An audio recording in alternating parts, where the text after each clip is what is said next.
Acara pelantikan dan serah terima jabatan pejabat administrator pada kantor wilayah Kementerian Agama Provinsi Sulawesi Selatan dimulai dengan mengajak hadirin bersama-sama melafazkan basmalah. Bismillah. Kepala Kantor Wilayah Kementerian Agama Provinsi Sulawesi Selatan, Haji Haironi, melantik 5 pejabat administrator di lingkungan Kanwil Kemenak Sulsel, dengan undangan secara terbatas dan penerapan protokol kesehatan yang ketat, Rabu tanggal 14 Juli tahun 2021, di Aula Utama Kanwil Kemenak Sulsel. Berikut nama-nama pejabat administrator lingkup Kanwil Kemenak Sulsel yang dilantik dan diambil sumpahnya. 1. Haji Muhammad Tonang, jabatan sebelumnya adalah Kepala Kantor Kemenak Kabupaten Maros. Mendapat amanah sebagai Kepala Bidang Urusan Agama Islam dan Pembinaan Syariah Kanwil Kemenak Sulsel.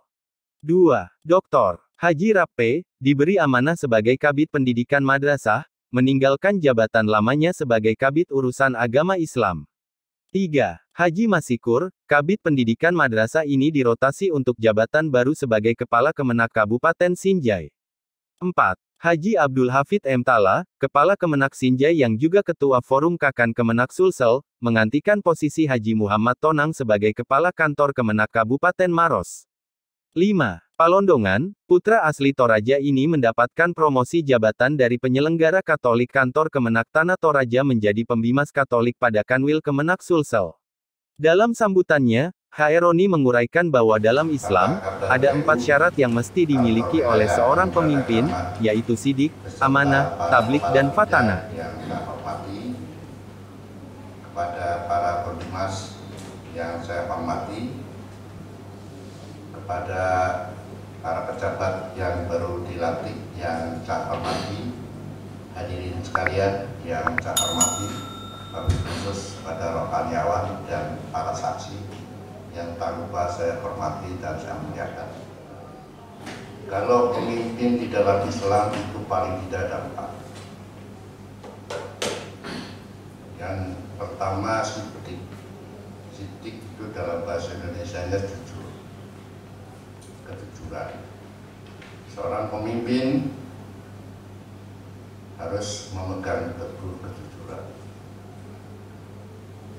Kejujuran di sini tidak sama dengan bloko suto.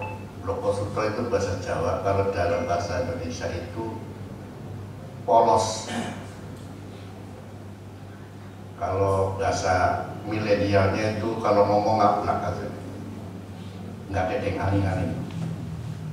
Saya kira berbeda antara kejujuran dengan ngomong yang ngaplak tanpa ada yang aling-aling. Akan berbeda. Sebagai contoh, kalau yang ngomongnya ngablak itu akan mengatakan bahwa si A selingkuh misalnya. Tapi kalau yang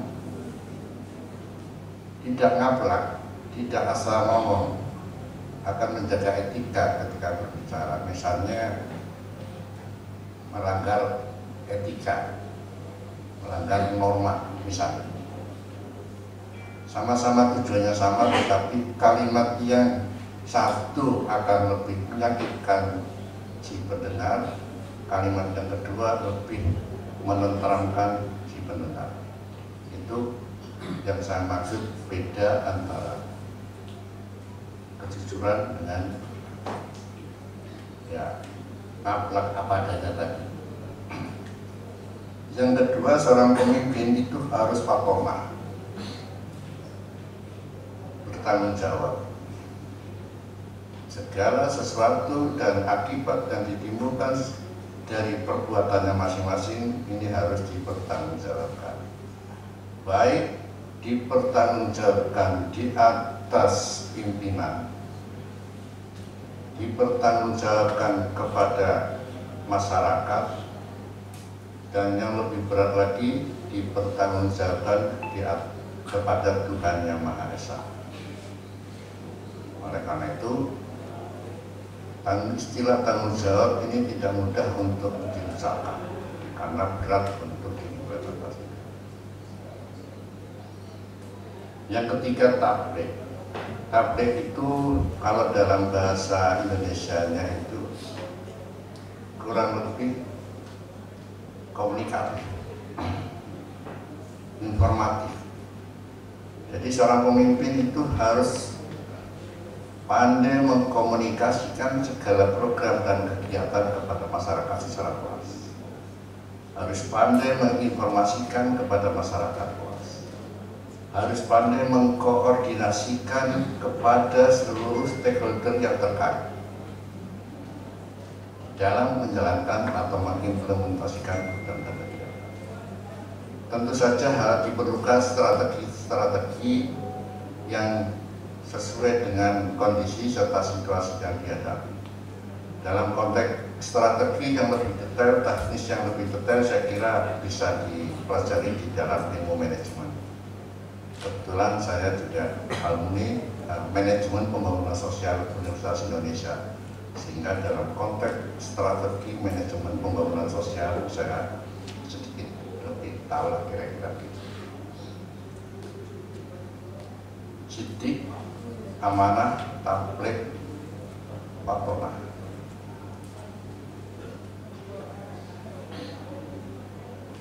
Jadi seorang pemimpin itu harus patonah. Patonah itu ya kurang lebihnya identik dengan cerdas. Seorang pemimpin itu harus cerdas, membaca situasi, membaca kondisi, membaca psikologi masyarakat, dan sebagainya, dan sebagainya. Kecerdasan ini diperlukan bukan hanya di dalam mengimplementasikan kepentingan personal, tetapi jauh lebih penting untuk kepentingan institusional. Cerdas. Nah, cerdas ini seringkali tidak dapat diperoleh di bangku kuliah, karena ini menyangkut kecerdasan intelektual yang menyangkut kepekaan indera.